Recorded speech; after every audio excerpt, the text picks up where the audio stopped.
Brooklyn, and why.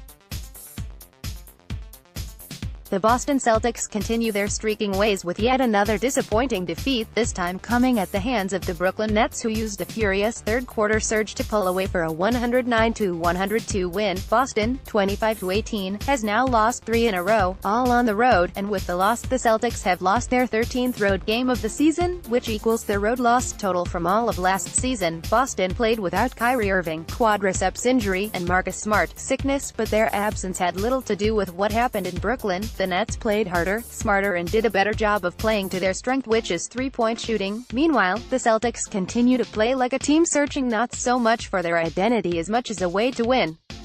So many of the usual problems that have plagued this team were on display, like struggling to keep opponents out of the paint, guys making open or lightly contested shots, and maybe most noticeable, playing with some kind of passion or fire when things got tough. Boston continues to show little to no resistance defensively, and their offense hasn't been good to compete, let alone win games. The Celtics return home on the heels on and 0 for the road trip, as each defeat exposed another area of concern as the Celtics continue trending in the wrong direction. Here are the stars, studs and duds from Boston's loss to the Nets. What happened in the C's loss? Stars: D'Angelo Russell. He was the three-point sniper that was lighting up the Celtics with regularity in the first half. He would finish with 34 points, which included 7 made threes along with 7 assists and 5 rebounds. Jason Tatum, with no Kyrie Irving, right quadriceps injury, tonight, it was on Tatum to pick up a bit more of the team scoring load. He led the way in the first half with 10 points before finishing the night with a career-high 34 points, 5 rebounds and 3 assists. Studs: Rodion Kurucs. He was in a good shooting rhythm once again against the Celtics, tallying 19 points, which included draining 7 three-pointers. Jaylen Brown, filling in for Marcus Smart, sick. Brown had a solid night for Boston, particularly when it came to scoring.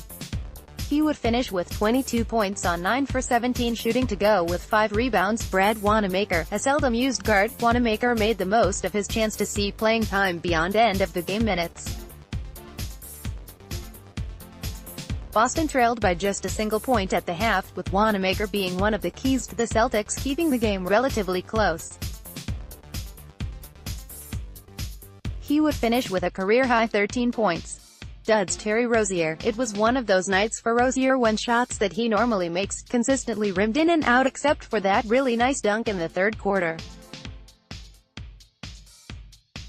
As impressive as the dunk was, it didn't come close to making up for what was a rough shooting night for Rozier, who scored just 7 points on 3 for 12 shooting from the field. Celtics defense, embarrassing, was the common description of what the Celtics called the defense on Monday.